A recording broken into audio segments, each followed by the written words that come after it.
Hi, I've got one of my favorite Imperial Stouts here. I've only had it once before. It was the last batch of PM Dawn from Trillium. I got it from a bottle last time, not a growler fill. This is the batch that was released October 28th with Ethiopian cold brew coffee added. I guess, and they say it was a deep, vibrantly roasted batch or something like that. Of Ethiopian coffee. I don't remember what it was when I had the batch from like last winter.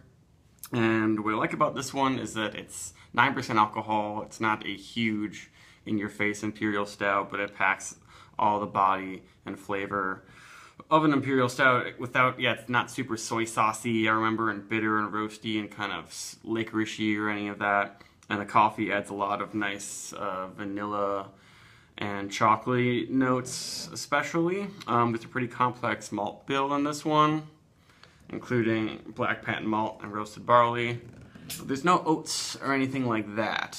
They might use a little wheat in here. This has been the growler for a couple weeks now. I have been waiting for a time where I actually want to drink this much of something so strong, big and strong.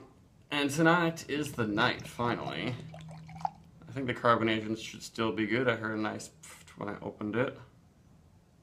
Looks pretty nice.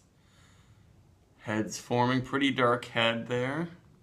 But it wasn't motor oil black, if you could see the stream when I was pouring it, but that looks really nice.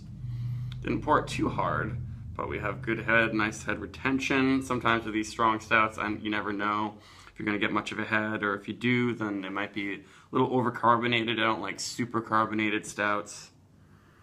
Ooh boy, that smells really nice. I'm really a sucker for these cold brew coffee beers. And yeah, even though this one's not extremely fresh, the aroma of the coffee is really strong still. There's just a very light, sort of sweet anise thing. It's not quite like black licorice.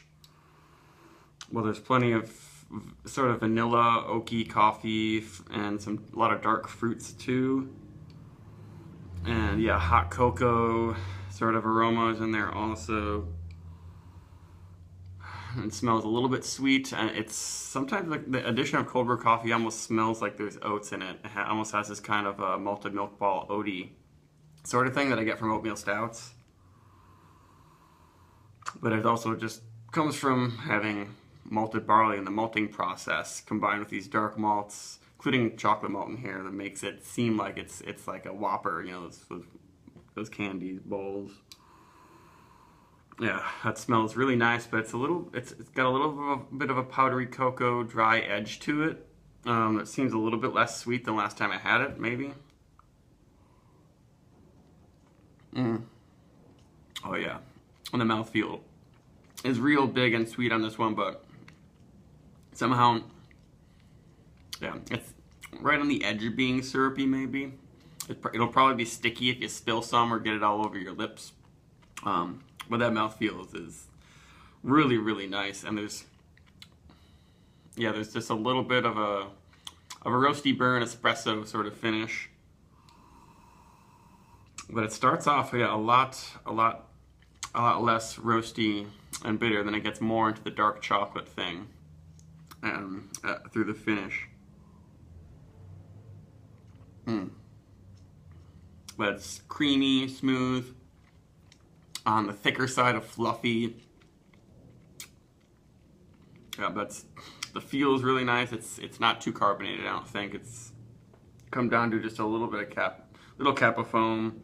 It's pretty good carbonation, but sometimes if it's really high carbonation in a stout, it kind of makes the mouth feel a little bit too light or something, but I feel like this is working out really well.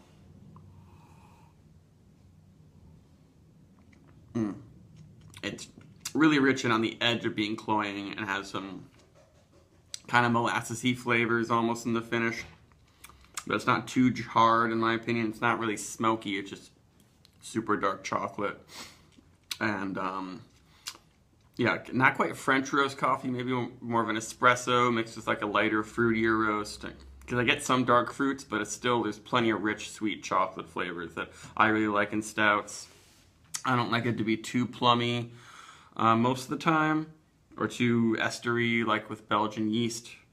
But the cold brew coffee, I feel like smooths things out, but then still brings out those roasty flavors without it being extra bitter, because the cold brew process doesn't get all the acids, bittering acids from the coffee, and it just is a good way of making like those stouty flavors even more intense without it being too big and bitter for me.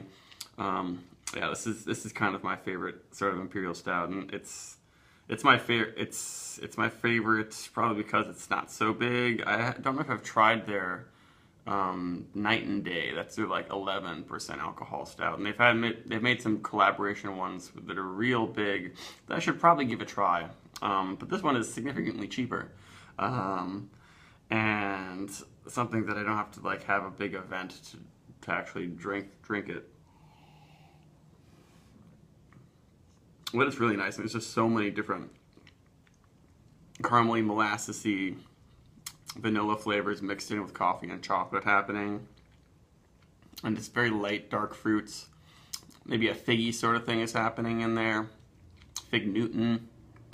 It's got some of that that sort of Swedish sort of flowery, cakey thing going on, like you're actually eating a Fig Newton too. It's very nice. I give this one like a 90 or whatever. It's very, very good.